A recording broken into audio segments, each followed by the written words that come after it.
Dear students of class 8th, Assalamu alaikum. Please open your English textbook at page number 56. پیارے بچوں، آج ہم آپ کے سلیبس کی تیسری پوائم دا بینگل سیلرس پڑھنے جا رہے ہیں۔ بینگل سیلر ہم اس آدمی کو، اس انسان کو کہتے ہیں، اس شخص کو کہتے ہیں جو بینگلز بیچتا ہو، ایک جگہ سے دوسری جگہ جاتا ہو بینگلز لے کے، اور پھر وہاں پہ وہ چوڑیاں بیچتا ہو۔ تو یہ جو بینگلز ہیں، یہ پرانے زمانے سے ایک رواج ہے عورتوں میں، وہ یہ بینگلز پہنتی ہیں۔ لیکن ایک بات ذہن میں رکھنی ہے کہ یہ جو بینگلز ہیں، ان میں بھی اپنے اپنے طرح کے ڈیزائنز اور اقسام ہوتے ہیں۔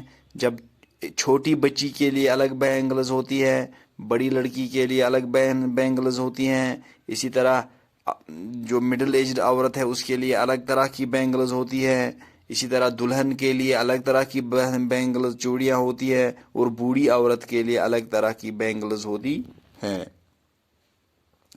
تو یہ بینگلز جو ہے، یہ سروجنی نائیڈو جو کہ ایک انڈین پوائٹ ہے، تو اسی نے لکھی ہے۔ So let us start.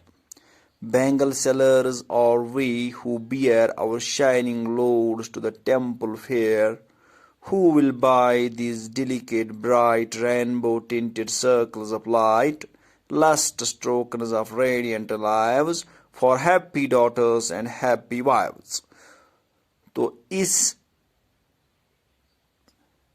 پہلے سٹنزا میں پوائٹ بتاتا ہے کہ بینگل سیلر اس کو کہتے ہیں جو بینگلز اٹھاتا ہے اور میلے پہ، جہاں مندر میں جہاں میلہ ہوتا ہے، فیئر ہوتا ہے، وہاں بینگلز بیچنے جاتا ہے۔ اور پھر وہاں وہ بولتا ہے کون یہ نازک چمکیلی رینبو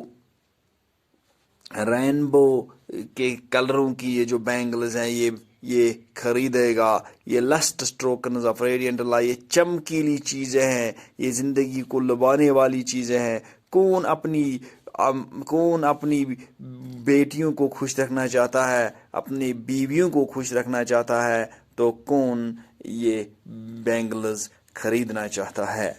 تو پیارے بچوں، پہلے اس سٹنزا میں پوائٹ ہمیں بتاتا ہے کہ یہ جو بینگل سیلر ہے، یہ ایک جگہ سے دوسری جگہ جاتا ہے بینگلز لے کے، اور یہ پھر وہاں پہ آواز دیتا ہے کہ کون یہ بینگلز خریدے گا، یہ چمکیلی بینگلز، یہ نازک بینگلز، یہ shining بینگلز۔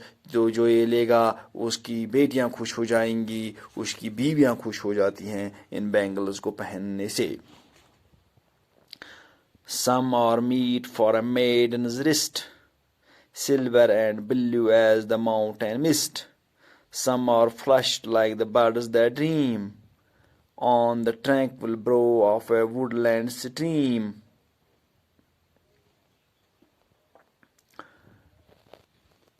Some like the flame of her marriage fire, or rich with the blue of her heart's desire, tinkling, luminous, tender and clear, like her bridal laughter and bridal tear. Sorry, میں repeat کرتا ہوں sentence 2. Some are meet for a maiden's wrist, silver and blue as the mountain mist. Some are flushed like the birds that dream on the tranquil brow of a woodland stream. Some are aglow with the bloom that cleaves to the limpid glory of newborn leaves.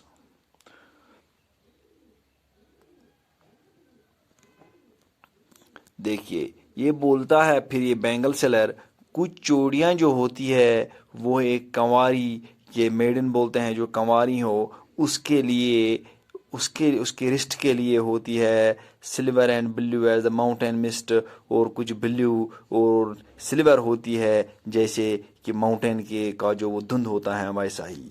Some are flushed like the birds that dream, کچھ ایسی ایسی ہوتی ہیں جیسے وہ birds ہوتے ہیں جو دا برڈس دا ڈریم جو خوش ہوتے ہیں نظر آتے ہیں آن the tranquil brow of a woodland stream, جو ایک ووڈ لینڈ ایک جنگل سے جو ایک بہتی ہوئی ندی ہوتی ہے اس میں جو وہ برڈس ہوتے ہیں وہ کتنے چمکدار ہوتے ہیں، وہ کتنے صاف و شفاف ہوتے ہیں. ایسی ہی کچھ جوڑیاں ہوتی ہے. سم اور ایگ گلو ود دا بلوم دیٹ کلیوز، کچھ چمکتی ہوئی ہوتی ہیں کچھ to the limpid glory of newborn leaves, جو لمپڈ بولتے ہیں ٹرانسپیرنٹ، کچھ کلیئر ہوتی ہے ٹرانسپیرنٹ ہوتی ہیں جیسے کہ نئے پتے ہوتے ہیں. سم اور لائک فیلڈس آف سن لٹ کارن، کچھ ایسی ہوتی ہیں جب کارن نکلتا ہے، اناج نکلتا ہے چھوٹے چھوٹے پودوں پہ، تو ان پہ جب سورج کی روشنی پڑتی ہے تو وہ کتنے چمک جاتے ہیں. میٹ فار اے برائڈ اور ہر برائڈل مون، کچھ جو ہوتے ہیں برائڈ کے لیے یا برائڈ آن ہر برائڈل مون، جب صبح دوسرے دن شادی کے دوسرے دن برائڈ اٹھتی ہے، دلہن اٹھتی ہے، تو اس کے ہاتھوں کے لیے بھی یہ چوڑیاں ہوتی ہیں. کچھ some like the flame of her marriage fire, کچھ ایسی ہوتی ہیں جو انگار ہوتے ہیں جس کے ارد گرد 7 پھیرے دینے ہوتے ہیں جو دلہا اور دلہن ہوتے ہیں، اسی طرح کچھ ہوتی ہیں. اور reach with the have of hearts Dzire, کچھ ہیو ہوا کلر، کچھ ایسے ہوتے ہیں جو انسان کی اس دلہن کی ہارٹ کی جو ڈیزائر ہوتے ہیں ایسے ہی اچھے ہوتے ہیں. کچھ بینگلز ٹنکلنگ لیومنس ٹینڈر اینڈ کلیئر، یہ بالکل یہ جب یہ چوڑی جو ہوتی ہے یہ کھنکتی ہے، یہ آواز بناتی ہے. کچھ ایسے ہوتی ہیں چمکدار ہوتی ہیں، نازک ہوتی ہیں، کلیئر ہوتی ہیں. لائک ہر bridal laughter and bridal tear, اتنے اچھے ہوتے ہیں جتنے کہ اس کی برائڈل لافٹر ہوتی ہے، اس کی برائڈل جو ہنسی ہوتی ہیں، اور اس کے جو پھر ان آنسو ہوتے ہیں، ایسی کچھ صاف ہوتی ہیں bangles. Some are purple and gold flecked grey, کچھ پرپل ہوتے ہیں اور کچھ گولڈ فلیکڈ، یعنی ان میں بیچ میں گولڈن ڈاٹس ہوتے ہیں. For she who has journeyed through life midway, جو زندگی کے سفر کو نکالتے بیچ میں پہنچ گئی ہوتی ہے. whose hands have cherished, whose love has blessed، جس کے ہاتھوں نے تھاما ہوتا ہے. whose love has blessed، جس کو پیار ملا ہوتا ہے. and cradled fair sons on her faithful breast، اور انہوں نے کریڈل کیا ہوتا ہے، پالا ہوتا ہے بچوں کو، دودھ دیا ہوتا ہے.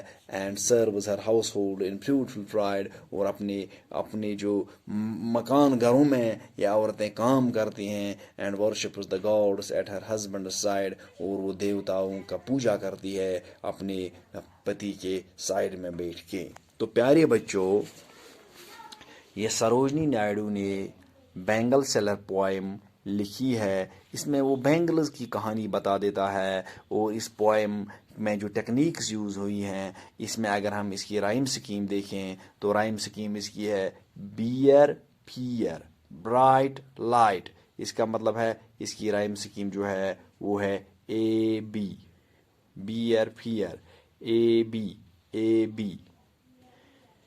اس کی رائم سکیم ہے A B lives wives, bear fair A B bright light A B اس کی رائم سکیم ہے. تو اس پوائم میں جو پوئٹ ہے وہ ہمیں یہ احساس دلاتا ہے کہ جو یہ بینگلز ہیں یہ عورتوں کے لیے ایک زیور ہوتا ہے. اس کا جو سپرفیشل میننگ نہیں لینا ہے اس پوائم کا، جو اگر ہم اس کا ڈیپ میں ہمیں اپیرنٹ میننگ کی طرف نہیں جانا ہے، ہمیں اس کا جو ڈیپ میننگ ہے اس کی طرف جانا ہے. پوائٹ کے کہنے کا مطلب ہوتی ہے کہ جو عورتیں ہوتے ہیں ان کا جو مزاج ہوتا ہے وہ سجنے سنورنے کا ہوتا ہے. ان کے لیے جو یہ بینگلز ہیں بھلے ہی یہ ہمارے لیے کوئی معنی دار چیز نہیں ہے، لیکن عورتوں کے لیے یہ بہت اچھا خاصا معنی رکھتی ہیں. Thank you very much.